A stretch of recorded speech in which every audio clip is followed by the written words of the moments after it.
If you're a regular listener to our podcast, you'll have heard us mention something called Couchsurfing on more than one occasion.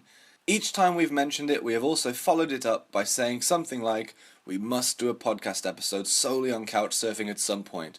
Well, the moment has arrived, and this is that episode. For the uninitiated, we break down exactly what Couchsurfing is and try to dispel the most common myths, safety issues, and worries that myself and Foley hear from people who have never couchsurfed before. Even if you're a seasoned couchsurfer yourself, this episode is still worth a listen because we share some cool stories from our own archives, and since no two couchsurfing experiences are the same, we think you'll get enjoyment from them too. Right, that's it from me for now. Let's get stuck into episode 20 of the Foley and James podcast.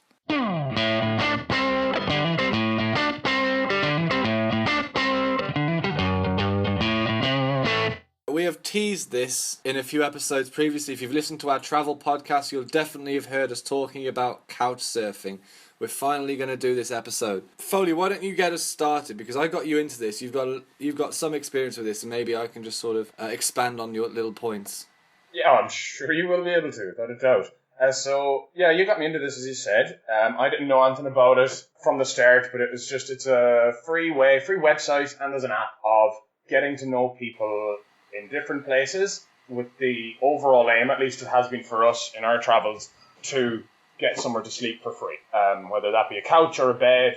As I said, I've done it a couple of times, and once it was a couch, once it was kind of a makey-uppy, couchy type bed thingy, and then like 2 or 3 other times that I did it, it was a bed all the time. So there is various options. And then you can do the other bit, and you can host people. So if you have people traveling around your area, where I am right now, that's rare. People coming to stay here for some longer than an hour. Yeah. But I actually updated my profile. It's couchsurfing.com, guys, is the website, and I just updated my profile recently because if you listen to one of our even more recent podcasts, you will know that I moved house, so I now have a spare bedroom or 2 that I can put people up in, which is nice. So my first interaction with somebody off it, other than you, James, because it helps to have references and stuff like that. So you can leave, if I stay with James, he can leave a reference for me of what kind of guest I was, and I can leave a reference for him about what kind of host that he was. So we'd obviously known each other beforehand, so we both wrote a reference for each other, just a personal reference, not that I've hosted or stayed with James. And, we added each other as friends and all of that kind of stuff. But the first one that I had was with a girl in Lima in Peru during our travel through South America. And we then just met on this couchsurfing thing. She told me pretty much where she lived, not the exact address, but told me where she'd meet me. And I had a little trouble finding it first because I had no idea what the hell this address was. It was just looked to me like it looked a load of numbers and word letters. So it took me a while to find her, but she met me, and I also ended up staying with a couple of Americans who were staying with her at that time. So had you stayed with many people before we did South America? Yeah, I'd actually got into couchsurfing maybe just the year before we went travelling together. And I'd used it as a way of travelling around Germany while I was living there. It was just a way to go and see the rest of the country. As we've spoken about in a previous episode, I hitchhiked a lot, and that kept costs down for the travelling for me. And the way I kept costs down for the actual accommodation was I couchsurfed. And I'll be completely honest, the initial attraction to couchsurfing for me was the fact that it was free. However, the more I got into it, the more interested I became in the actual, the people that I'm with, and the different type of experience you get when you're staying with a local rather than when you stay in a hostel with loads of other travellers, or when you're in a hotel completely by yourself. I've couchsurfed over 20 times in 7 different countries, and I've even hosted 4 times to people from 4 different countries, which is pretty cool. One massive attraction for it is obviously the fact that you get to meet people from absolutely everywhere. And everyone has their own, ideology when it comes to what couchsurfing should be. You get some people who are literally, they just need a cheap place to stay, or a free place to stay. They don't care what it is. It could be the floor of a shared bedroom, or it could be a king poster bed, 4-poster bed, or whatever. And there are hosts that are more than happy for that if it's just a traveller that just needs somewhere to crash. There are other people that don't like that. They want to see themselves as like, I'm not a hotel, you can't just come here just for a place to stay. I want you to come and stay with me because you're actually interested in getting to know me. And that's fine too. And this is why we have profiles on Couchsurfing website, similar to Facebook. And you tell everyone about yourself a little bit, and then when you're looking for a host, you can try and find someone that matches your kind of either needs or interests or whatever it is you want. And through that, because of the way my attitude towards Couchsurfing has changed, the longer I've gone through with it, the more different types of people that I've actually stayed with. The experiences I've had have been completely different every single time. You never know what you're going to get. It could be that you just turn up at the guy's house and they don't really have time to do anything with you because they got to work, but they'll let you in. You got to bed for the night, but you've got to leave in the morning because they go to work and they don't want to leave a key with you. So you have to keep yourself entertained for the day, arrange to come back at night, and maybe hang out in the evening, whatever. Those Couchsurfing experiences are great just purely because you're getting the free place to stay. It's not really an exchange of cultures or just learning the new city properly because you're still having to go around the place by yourself. In my opinion, the best ones are when you find a host who has just got the time and is up and willing to do stuff with you, introduce you to their friends, maybe take you someplace that you wouldn't otherwise have known about because it's not written in any tour guides or anything. I remember even one time I was given, this is the most sort of generous thing I ever received with Couchsurfing. I didn't expect it at all, but it just goes to show the kind of people that you get on this website. In New York City, it's a really hard place to find a host, understandably, because so many people want to go to New York. I got myself a host. I turned up. He gave me his address. I turned up at his door, knocked on the door. Him and his girlfriend were there. He just had like a studio apartment in Manhattan. And he said, right, here's my key. I'm going to go and stay in my girlfriend's apartment for the time you're here. The flat's yours. Oh, and we're going to the Yankees game tomorrow if you want to come. So I was just left with a New York City apartment for myself for 3 days for free and an invite to go and see the Yankees, which, although I'm not a baseball fan particularly, I'm a sports fan, and that's a huge name, obviously, to anyone who's interested in sports.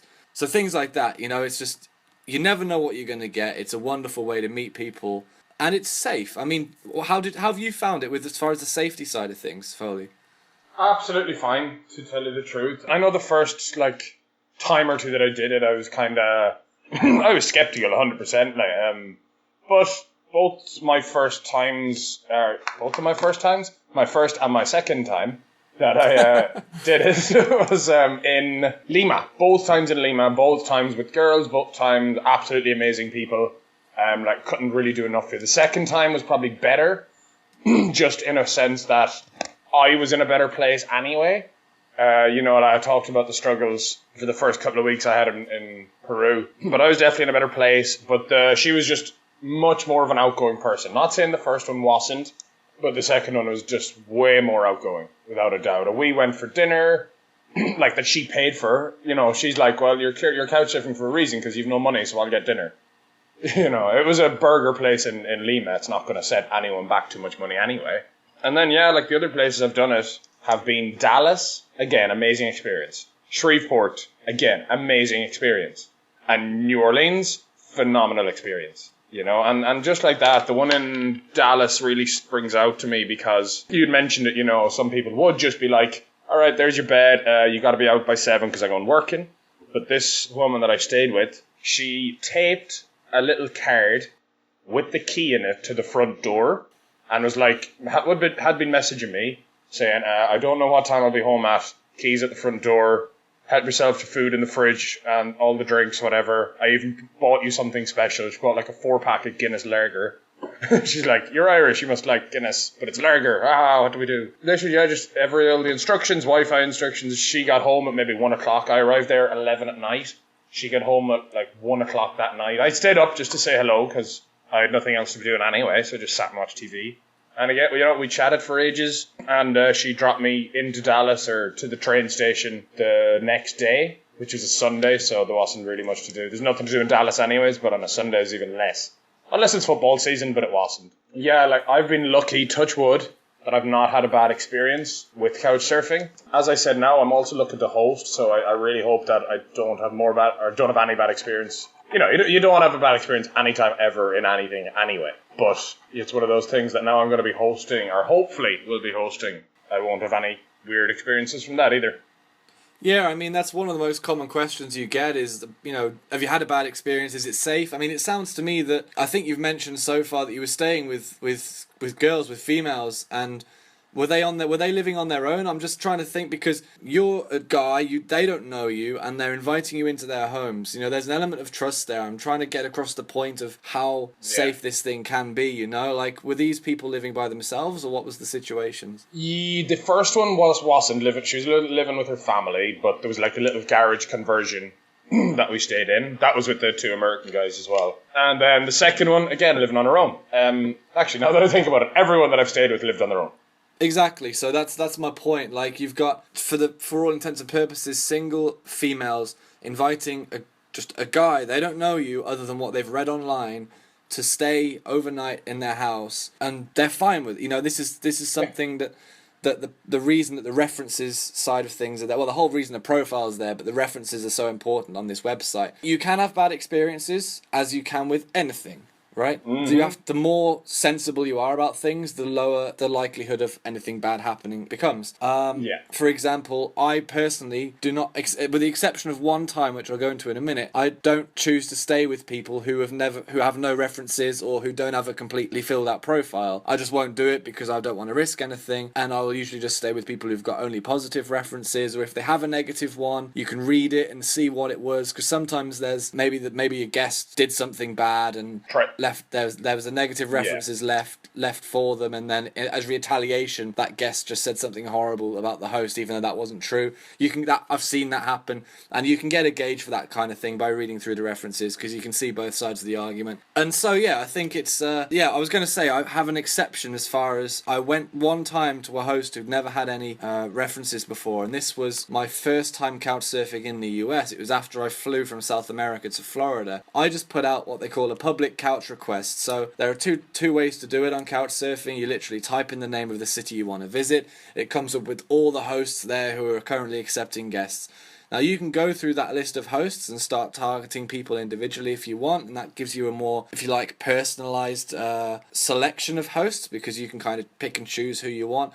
Or you can do a public Couchsurfing request where you literally just write a blurb, a summary of what it is you want, what you're doing in the town, how long you want to stay, and you let the hosts just read it and then approach you if they want to. You can, of course, do both types of requests. But in this instance, to sort of cover all my bases, I'd left a public request because I just needed somewhere to stay.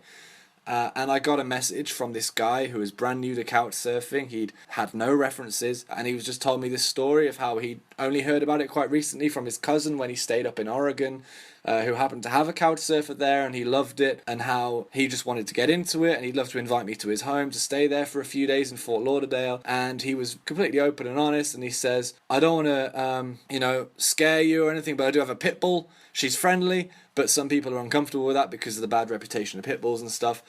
And just from the sense of the message, I could tell this guy was legit. I could tell he was open, honest, and he was what Couchsurfing, in my opinion, is all about.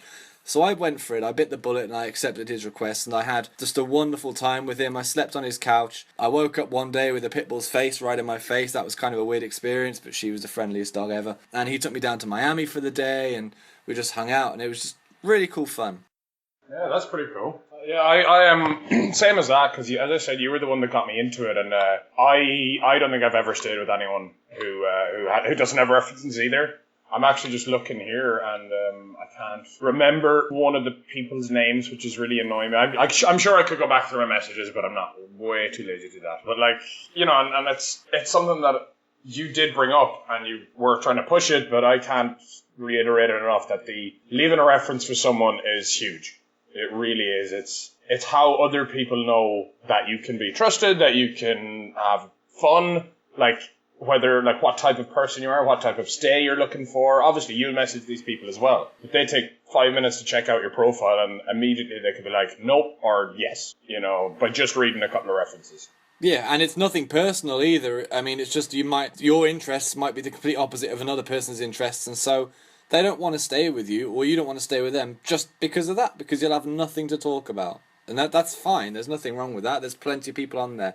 The amount of people on this website is crazy. Yeah, it is absolutely insane. Absolutely. And one thing that I looked for as well when I was doing it is like, because sometimes we didn't really know where we were going traveling and stuff. I know when I got to the States, I only had a really rough plan. But you got to look at like last login. Was it within the last week or was it 2 years ago? That's a key point. There are also some people that won't accept your couch requests if you've obviously only like just signed up within the last day or so. Yeah. And all that sort of stuff for the same reason.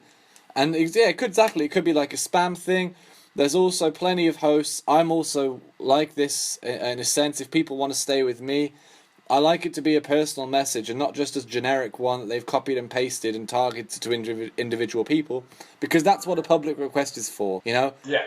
If you're being messaged directly, it should be something that shows that they've actually read your profile and they want to stay with you. Or it doesn't have to be that they want to stay with you. They can be completely open and honest and say, look, I just need a place to stay. But it doesn't need to just be a copy and paste spam message to thing, because that's what a public couch request can do for you. Another cool thing, like the other side of couch surfing, as far as being not the traveller in this respect, what's the benefit of it if you're a host? I mean, you're just letting this person into your house for free. What's in it for you? Well, I stayed with a couple in Poland once, and I asked them exactly this. It was one of my first I think it was maybe the third time I'd couch surfed, and I asked them what got you into it? Why did you start? And they said, it's literally, we can't afford to travel, so we bring the travel to us. And they host regularly. Sort of every week they'll have someone staying there, maybe more than one person staying there, and they'll often not be Polish because they want to sort of explore the world vicariously through all the people that come visit them. And I think that's really cool, you know, while they're saving up money to go and do stuff. Yeah, that is really cool. Really cool indeed. I know one of the guys that I stayed with in Shreveport, he was in the... we've had this... I say debate. We've had me trying to figure this out before, what exactly he's in.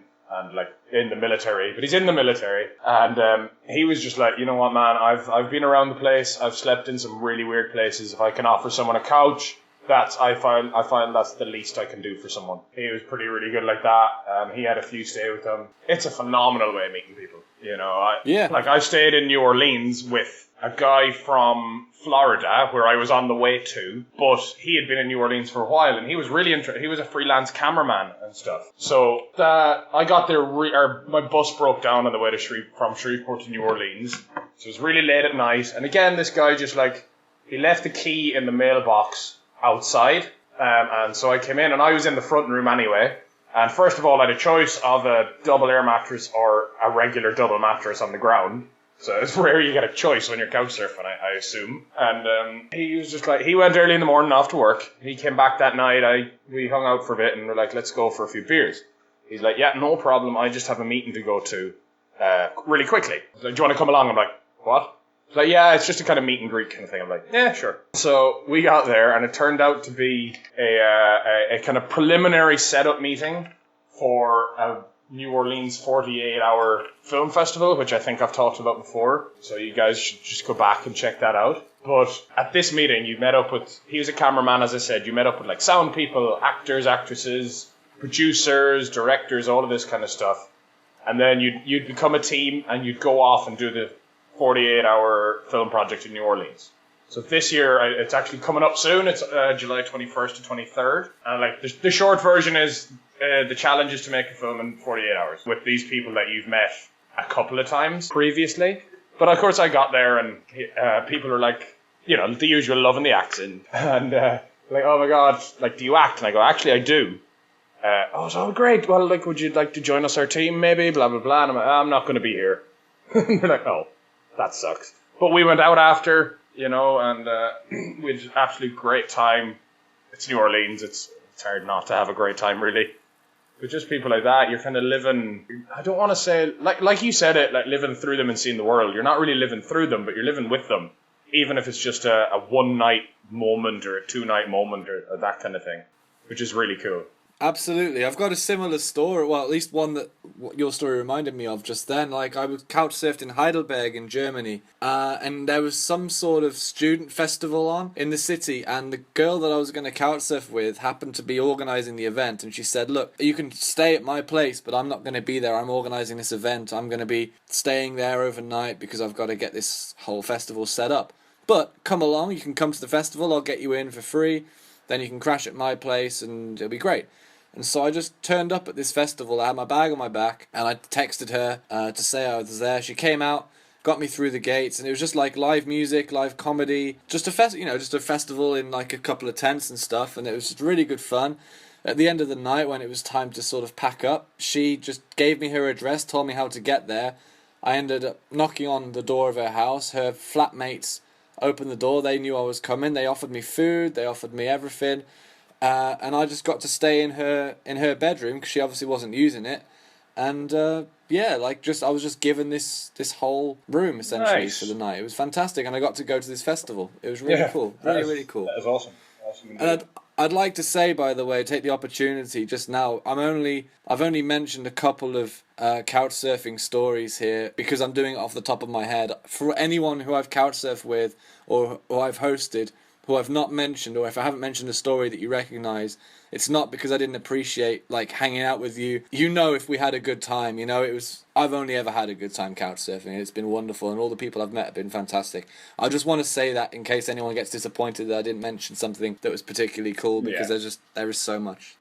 That's fair. Yeah, I have mentioned all the ones that I have through the site, at least, but then, of course, I'm sure you've tens of other couches that you stayed on, but we won't go down those stories. If you want to listen to some of those stories, please go back and listen to their funny drinking stories about 6 episodes ago. Yeah, or if you are interested in listening to any stories from any of our podcasts, if you want us to elaborate on further things, just let us know. Yeah. Send us a comment, whatever, just tell us. That's fine. Definitely, but because I finished my kind of couch surfing experience in a sense by staying with a couple of friends of mine in Florida, which I had planned on anyways in advance, but it turned out to be so much fun as well, especially after the whole couch surfing thing. Like previously I'd be like, sleeping on the couch for a night. What's that going to do? But then you go through South America, through some of the hostels we've been in, and it's like, oh my God, a couch in a warm, safe house with friends. That's brilliant. Yeah, I remember the first one I stayed in the US after South America. I was just over the moon with reliable warm water for showering, a washing machine that actually washed, and reliable Wi-Fi, which is ridiculous first world shit, but it was noticeable, So it's those little homely touches that make the difference. Yeah, it really is. Without a doubt. So I don't really have any more stories to tell. Do you? I just want to go into one of the best, it's not the best, but one of the hosting experiences I had, because I've only done that 4 times. Right. And each one has been completely different, but each one's been awesome. But there was one guy, he was possibly one of the most interesting travellers I've met. He just stayed with me for one night, sort of as a stopover on the way to visit someone else. And the number of stories he had from, extreme stories from travels were awesome. And if this first one interests any of you and you want to hear some others, just let me know, because we could probably get him on the podcast because he's got ridiculous stories. But for example, he was in Colombia. He's from Greece, by the way, this guy. He was in Colombia, travelling by himself, backpacking, and he arranged to go and stay in the Amazon rainforest with a tribe, So not in a city, not anything, actually in the rainforest with a tribe. And the way you get to there is down the Amazon River. You get a boat from the nearest city for a good few hours down the river, and the boat just stopped at this, I guess, jetty type thing, just somewhere along the riverside. And the guy in the boat sort of pointed straight into the forest and said, 15 minutes that way and you'll find it. And there's no path, just 15 minutes that way and you'll find this tribe. The guy thinks, okay, thank you, I'll do it. And the boat leaves. So he's now on his own in the middle of the Amazon rainforest. There's not, this river, or this part of the river at least, isn't frequented by boats a lot. So he's pretty much stuck there. If he goes wrong, he's screwed, He starts walking, but as you can imagine, the Amazon rainforest is dense and it's thick, it's jungle.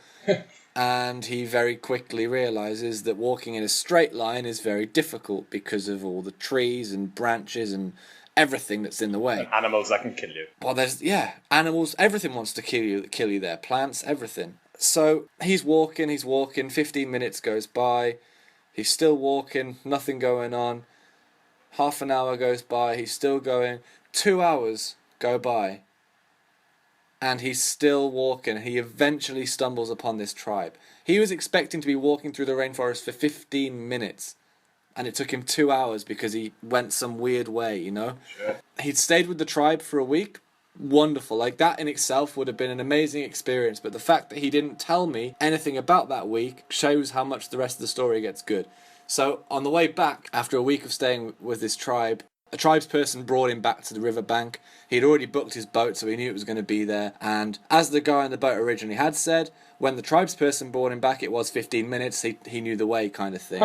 So it was really a short distance. The guy just got lost on the way in. Anyway, the tribes guy brings him back to the river, and another boat comes by, and he gets on. This boat is also going to the city. It's just someone, and he later discovers that actually it was a leader of a cartel who'd just been in the forest checking on one of his coca fields. So, you know, one of the, I don't know what they call them, one of the factories or whatever, where they actually change the leaves into the cocaine. He was heading back into town. Once he realised this guy was European, he was like, hey, let me give you my number, maybe we can do some business, you know, maybe I can give you something. He essentially wanted him to open up a sort of branch in Greece. Yeah, pretty much. But he's on a boat with this guy. He's on his own, on a boat, in the middle of the rainforest with no one around to hear him. So he's just like, oh yeah, sure, great. Because he doesn't know if he says no to this guy, he might just kill him, you know, because he's seen him doing illicit things and illegal whatever, you know. So he just goes along with it. They get back to the city, and this Colombian guy invites him to come out with him and his friends, just to party, whatever. He ends up going on a night out on the town in all the VIP suites of the best bars in this Colombian city with this Colombian drug cartel. Just has this crazy time. He obviously doesn't want to get too involved with it, so sort of at an opportune moment during the night or during the time out, he eventually slips away back to his hostel, and obviously doesn't get involved with the freaking cartel. But that's just a wild story, and he's got ones that involve the civil war in Syria. He's been arrested in, I think it was Uzbekistan. Jeez. And it was not because he was doing bad things. And so, you know, if anyone wants to hear any more from that guy, let us know, because we can get him on the podcast, because he's freaking awesome. Definitely, man. Definitely. As far as just fascinating travel stories. If anyone's listening to this who's got interesting travel stories they want to share with the world, you know, send us a message, give us a couple of tasters, and maybe you can come on as well. Yeah, without a doubt. So just remind them again, Foley, how do they get involved with Couchsurfing if anyone's interested?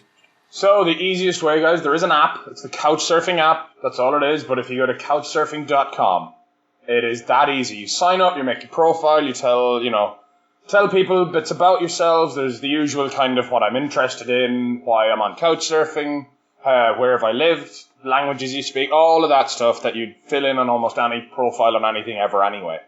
But that's it. And once you do that, you're kind of free to go. You can message people that live in the places that you're going to. And it's not always about meeting up either. There is about staying there. There's 4 options if you click really on the kind of quick dashboard bit. There's accepting guests, which is mine right now. There's maybe accepting guests. There's not accepting guests. And then there's wants to meet up. So some people are on this just to kind of meet up and meet new people that they've couchsurfed before, or their circumstances don't allow them to be able to host and stuff, but they'd still like to meet up with people and meet these random travelers and whatnot, that kind of thing. So Couchsurfing.com. Yeah, it will ask you if you want to pay to verify your profile, and that's something you can choose to do if you wish, but it's not compulsory, and it doesn't limit your ability to get hosts as far as you have full functionality of the website. I've never paid for it, and I've never had a problem. Some people choose to, that's all. Gonna leave it there, guys, for our Couchsurfing episode. Really hope you enjoyed it. You can find myself and James on between the two of us, we're pretty much on all the social media sites. We're both on Facebook, we're both on Twitter. James is at TweetBelty, I'm at OCR Cove. I'm also on Instagram, OCR Cove. Snapchat is Crazy Axel. We're both also on Couchsurfing. So, if you're friends of ours, or even if you're not, send us a message, add friends on there. And if we do actually know you, we'll have no problem leaving a reference for you guys, which just helps build your account. If you're out there and you're newly starting to this, it's what James did for me and what I did for James. So it works. For now as well still, you can also email the show at hammocksareLife@gmail.com. Do you know why we have that email address, James? I think it's because hammocks are life, isn't it? They pretty much are, guys. If you don't have a hammock in your life, you're doing something wrong. But unless James has anything else to add to that, Just don't forget to subscribe on YouTube as well. there you go. All right, guys, we'll catch you next time. Bye-bye.